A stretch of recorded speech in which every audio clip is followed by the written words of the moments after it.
साल 1960 दुनिया के नक्शे पर स्थित छोटा सा द्वीप जिसके पास न प्राकृतिक संसाधन, न बड़ा जमीन क्षेत्र और न ही कोई खास आबादी।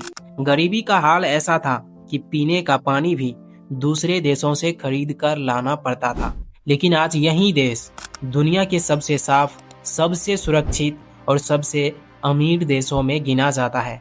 मैं बात कर रहा हूँ सिंगापुर की, जहां 1960 में प्रति व्यक्ति आय सिर्फ 400 अमेरिकी डॉलर थी, लेकिन आज लगभग 1 लाख डॉलर के करीब पहुंच चुकी है। आखिर क्या कारण रहा इन 60 सालों में जो सिंगापुर इतना विकसित कर गया? आइए समझते हैं। नमस्कार, मैं अभिषेक रोशन। साउथ ईस्ट एशिया में स्थित सिंगापुर, जिसका क्षेत्रफल लगभग 744 स्क्वायर किलोमीटर है, आज दुनिया के सबसे विकसित देशों में गिना जाता है। लेकिन छोटा सा यह द्वीप बहुत ही संघर्षों से गुजरा है। इतिहास में सिंगापुर को पहले तेमासेक के नाम से जाना जाता था। कहा जाता है कि एक दिन सुमात्रा के एक राजकुमार इस द्वीप पर आए और उन्होंने यहाँ एक सिंह मतलब लायन को देखा। इसी घटना के बाद उन्होंने इस स्थान का नाम सिंगापुरा रखा, जिसका अर्थ होता है सिंहों का शहर। हालांकि सिंगापुर में वास्तव में सिंह नहीं पाए जाते हैं। आधुनिक सिंगापुर की शुरुआत 1819 ईस्वी में हुई, जब एक अंग्रेजी अधिकारी सर थॉमस स्टैमफोर्ड रेफल्स ने यहाँ एक ब्रिटिश बंदरगाह की स्थापना की। इसी घटना को फाउंडिंग ऑफ मॉडर्न सिंगापुर कहा जाता है। इसके बाद सिंगापुर तेजी से एक महत्वपूर्ण व्यापारिक केंद्र बन गया।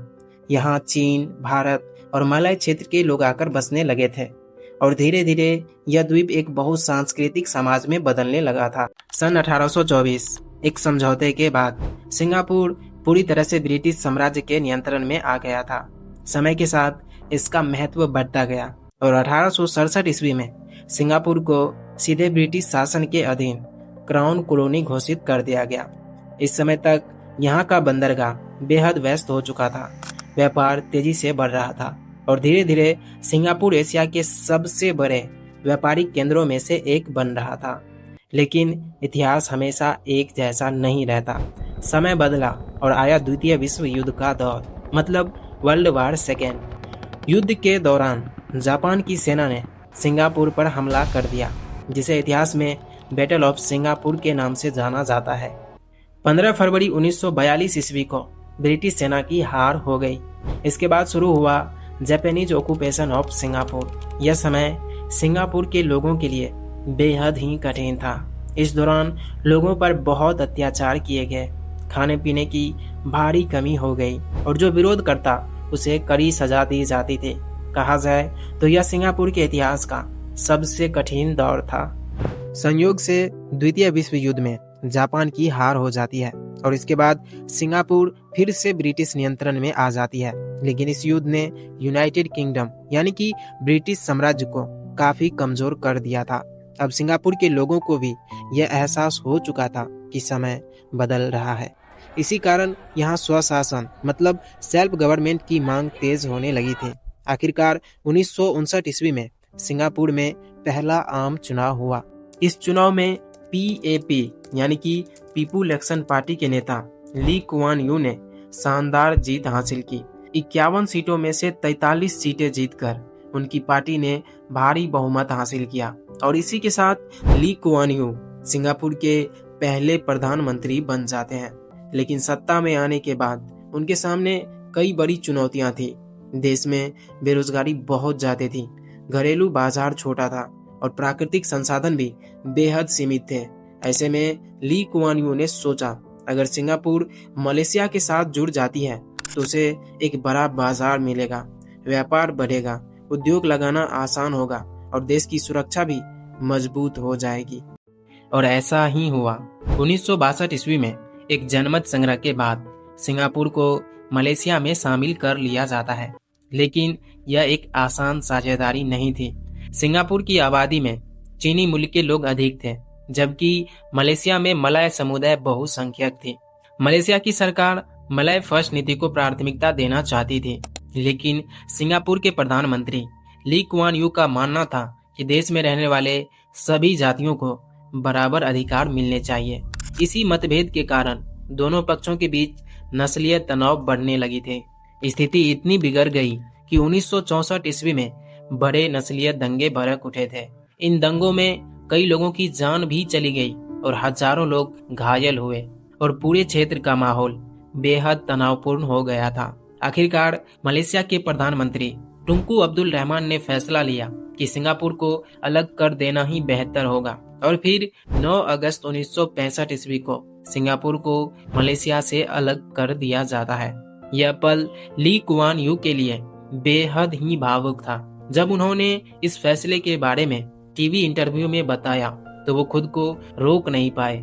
उनकी आंखों से आंसू निकल पड़े थे क्योंकि उस समय उसके मन में एक ही सवाल था कि इतना छोटा और संसाधनों से रहित सिंगापुर अकेले टिक पाएगा। और फिर यहीं से शुरुआत हुई सिंगापुर की असली कहानी। ली कुआन यू ने अब देश को बदलने के लिए बड़े और सख्त फैसले लेने शुरू कर दिए। उनका पहला लक्ष्य था भ्रष्टाचार को पूरी तरह से खत्म करना। इसीलिए उन्होंने एक विशेष संस्था बनाई, करप्ट प्रैक्टिसेस इन्वेस्टिगेशन ब्यूरो। इस संस्था ने नेताओं और सरकारी अधिकारियों पर कड़ी जांच करने की पूरी ताकत दी। रिश्वत लेने वालों के लिए कड़ी सजा तय की गई और साथ ही सरकारी कर्मचारियों को सामान्य से काफी अधिक वेतन दिया गया ताकि उन्हें भ्रष्टाचार करने की जरूरत ही ना पड़े। इसके बाद अगला बड़ा कदम था विदेशी कंपनियों को सिंगापुर में निवेश के लिए बुलाना। क्योंकि सिंगापुर के पास प्राकृतिक संसाधन बहुत कम थे, इसीलिए विकास का रास्ता उद्योग और व्यापार से ही निकल सकता था।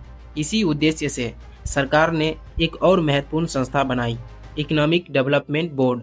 इस संस्था के माध्यम से दुनिया भर के सभी बड़ी कंपनियों को सिंगापुर आने का निमंत्रण दिया और उन्हें भरोसा दिलाया गया कि यहाँ टैक्स में छूट मिलेगी, बेहतरीन इंफ्रास्ट्रक्चर मिलेगा और सुरक्षित व स्थिर माहौल मिलेगा। इस नीति का परिणाम यह हुआ कि सिंगापुर में हजारों फैक्ट्रियां स्थापित हुई और लाखों लोगों के लिए नई नौकरियों का जन्म हुआ। इसके बाद सरकार ने एक और कदम उठाया, शिक्षा व्यवस्था को मजबूत बनाना।